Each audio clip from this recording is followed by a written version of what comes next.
भारत की आध्यात्मिक भूमि पर अनेक तीर्थ स्थल हैं, लेकिन माता वैष्णो देवी का धाम एक विशेष स्थान रखता है।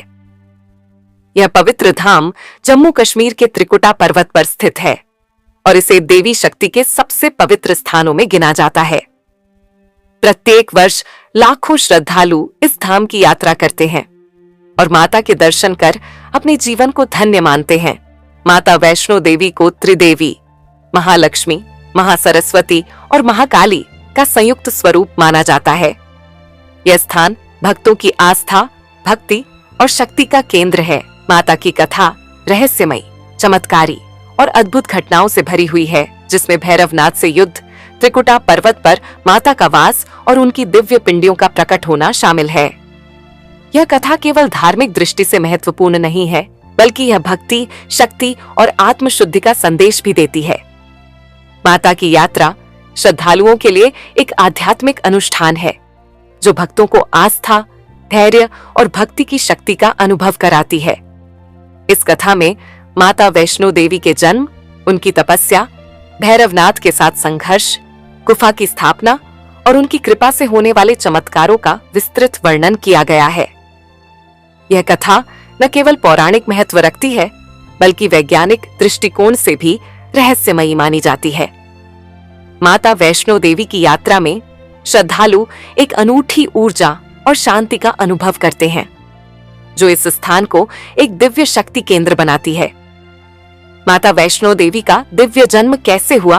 देवताओं की प्रार्थना और मां का अवतरण। पुराणों के अनुसार जब पृथ्वी पर राक्षसों का अत्याचार बढ़ने लगा, तो ऋषि मुनि और भक्त त्राही त्राही करने लगे।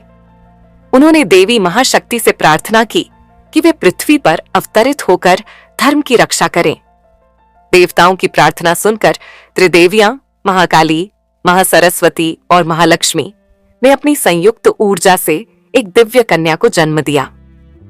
यह कन्या त्रिकुटा पर्वत के पास जन्मी और बाद में उसे वैष्णवी नाम दिया गया। बचपन और आध्यात्मिक झुकाव। वैष्णवी जन्म से ही असाधारण शक्तियों से युक्त थीं। उन्होंने कम उम्र में ही गहरी तपस्या शुरू कर दी और भगवान विष्णु की परम भक्त बन गईं। कहा जाता है कि जब माता वैष्णवी बड़ी हुईं, तो उन्होंने कठोर तपस्या कर सिद्धियां प्राप्त की। उन्होंने संसार के दुखों को दूर करने का संकल्प लिया और एक तपस्विनी के रूप में रहने लगीं। माता का श्रीराम से मिलन और त्रिकुटा पर्वत पर वास, श्रीराम से भेंट त्रेता युग में, जब भगवान श्रीराम लंका विजय के लिए जा रहे थे, तब माता वैष्णवी ने उनकी भक्ति की परीक्षा लेने की इच्छा जताई। माता ने भगवान राम की तपस्या की और उनसे विवाह करने का आग्रह किया। भगवान राम ने माता से कहा कि वे एक पत्नी व्रती हैं और माता का विवाह संभव नहीं है, लेकिन उन्होंने यह भी कहा कि जब कलयुग आएगा, तब वे त्रिकुटा पर्वत पर वास करेंगी और वहां उनकी पूजा होगी। माता की कठिन साधना। भगवान राम की बात मानकर माता ने त्रिकुटा पर्वत पर कठिन तपस्या शुरू कर दी। यहां उन्होंने कई वर्षों तक ध्यान और साधना की। उनकी शक्ति और भक्ति इतनी तीव्र थी कि चारों ओर उनकी ख्याति फैलने लगी। अब हम बात करेंगे भैरवनाथ की। भैरवनाथ का अहंकार और माता से युद्ध। भैरवनाथ की शक्ति और उसकी खोज। भैरवनाथ एक तांत्रिक और असुर योद्धा था। उसने कठिन तपस्या कर अनेक सिद्धियां प्राप्त कर ली थीं। जब उसने सुना कि माता वैष्णो देवी एक महान शक्ति स्वरूपा हैं, तो उसने उन्हें पाने की इच्छा की। भैरवनाथ ने माता का पीछा करना शुरू कर दिया। माता ने पहले बाणगंगा पर विश्राम किया और फिर अर्धकुंवारी गुफा में छिप गईं। अर्धकुंवारी गुफा में 9 महीने का तप। माता ने 9 महीने तक इस गुफा में ध्यान लगाया। भैरवनाथ जब वहां भी पहुंचा, तो माता वहां से निकलकर आगे बढ़ गईं। भैरवनाथ का वध। आखिरकार माता ने त्रिकुटा पर्वत की सबसे ऊंची चोटी पर पहुंचकर भैरवनाथ को चेतावनी दी। जब वह फिर भी नहीं माना, तो माता ने अपने त्रिशूल से उसका सिर काट दिया। भैरवनाथ का सिर कटकर 8 किलोमीटर दूर भैरव घाटी में गिरा। अपनी मृत्यु के समय भैरवनाथ ने पश्चाताप किया और माता से क्षमा मांगी। माता ने उसे वरदान दिया कि भक्तों की यात्रा तभी पूरी होगी जब वे भैरवनाथ के मंदिर में भी दर्शन करेंगे। अब हम बात करेंगे माता वैष्णो देवी की गुफा की। माता वैष्णो देवी की गुफा का निर्माण। 3 पिंडियों का प्रकट होना। भैरवनाथ का वध करने के बाद माता ने त्रिकुटा पर्वत पर स्थित एक गुफा में समाधि ले ली। यहां माता 3 पिंडियों के रूप में प्रकट हुई, जिन्हें महाकाली, महालक्ष्मी और महासरस्वती का स्वरूप माना जाता है।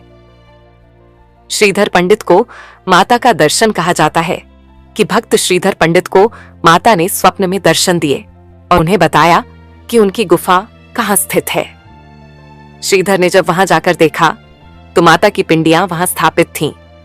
इसके बाद यह स्थान एक प्रमुख तीर्थ स्थल बन गया। अब हम बात करेंगे यात्रा का आध्यात्मिक और धार्मिक महत्व।